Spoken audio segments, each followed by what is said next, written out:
Bom dia, boa tarde, boa noite. Olá pessoal, me chamo Guilherme e neste vídeo eu e meu amigo Renan vamos abordar um assunto um pouco desconhecido, que é a origem da luta na Grécia e Roma Antiga. Impérios esses que influenciaram muito o Ocidente e contribuíram também com esse aspecto das lutas. Bem, na Grécia e posteriormente Roma, foram duas nações do passado que contribuíram muito para a cultura ocidental, ou seja, a nossa cultura. E analisando cada uma, notamos que elas tiveram algo em comum. Tiveram que lutar bastante para continuarem sobrevivendo em meio às nações inimigas que queriam seus territórios. Dessa forma, tiveram que, além de aprender a lutar para sobreviver, obtendo alimento e outras coisas, também tiveram de aprender a lutar para fins militares e também fins religiosos. Bem, diante disso, temos a famosa luta greco-romana, que tinha fins religiosos, em especial em homenagem a Zeus, mas que servia também de preparação bélica. Falando de forma bem simples, era uma luta marcial que veio a inspirar de algum jeito outras formas de combate no Ocidente, e também algumas regiões dominadas pelos gregos e que posteriormente pertenceriam a Roma.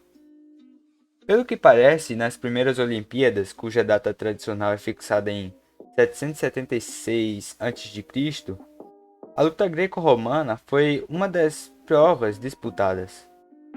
E além dessa modalidade, havia várias outras, como o lançamento de discos e lanças, corridas a pé e a cavalo, entre outras.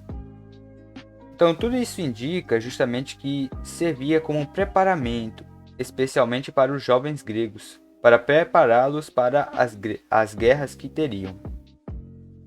Como vemos na história e como foi dito antes, os romanos dominaram boa parte do mundo antigo, todo o Mediterrâneo e os territórios das atuais França e Inglaterra, por exemplo, e acabaram absorvendo a cultura e a arte helênicas, ou seja, gregas.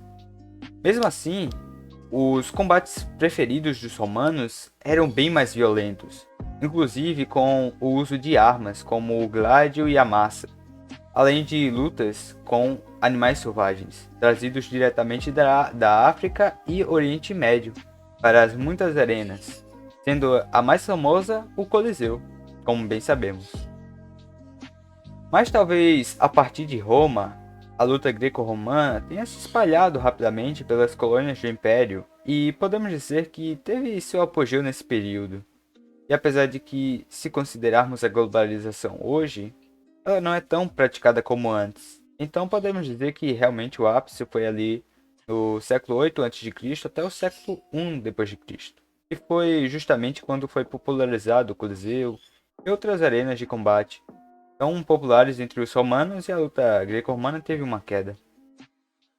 Bem, após a queda do Império Romano em 476 d.C., surgiu novos países, como os mais destacáveis, a França e a Inglaterra, ou melhor, as Ilhas Britânicas. Apesar dessa divisão, a luta criada há quase 13 séculos, ou 1 milênio e 3 séculos, ainda era praticada.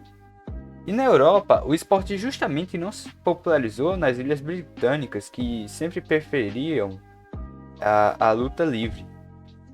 E talvez isto tenha ocorrido graças à centenária briga entre ingleses e franceses pela hegemonia europeia, que aconteceu desde 1337 a 1453 d.C. Inclusive, um dos maiores incentivadores da luta greco-romana foi o imperador Napoleão Bonaparte, que introduziu o esporte no treinamento dos soldados da França, provavelmente auxiliando ali nas futuras guerras napoleônicas, que aconteceram por volta de 1803 até 1815 d.C. Talvez seja esses uns dos motivos dos quais os ingleses não gostam muito dessa luta.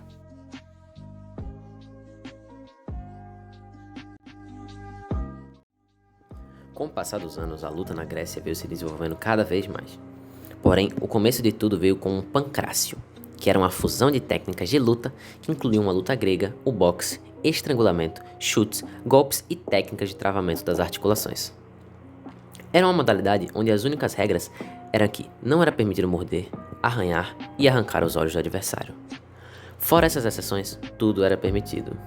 Meio bárbaro, não acha? O termo pancrácio vem do grego pancratium, que significa cerco total ou poderes totais.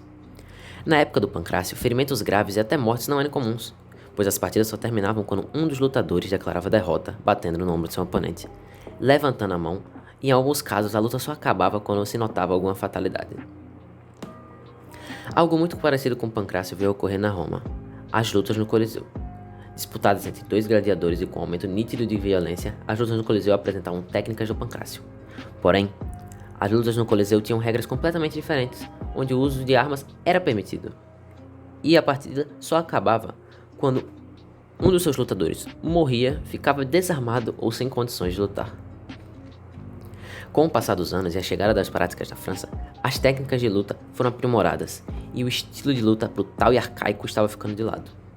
Foram adicionadas diversas regras ao esporte. Por exemplo, os atletas não poderiam mais usar suas pernas para atacar e nem se defender, além de socos deixarem de ser permitidos.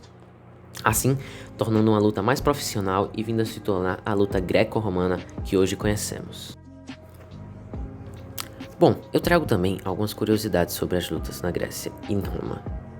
Em 1896, a luta greco-romana foi incluída no programa dos primeiros Jogos Olímpicos da Era Moderna, tendo como seu primeiro ganhador da medalha de ouro o ginasta alemão Karl Schumann.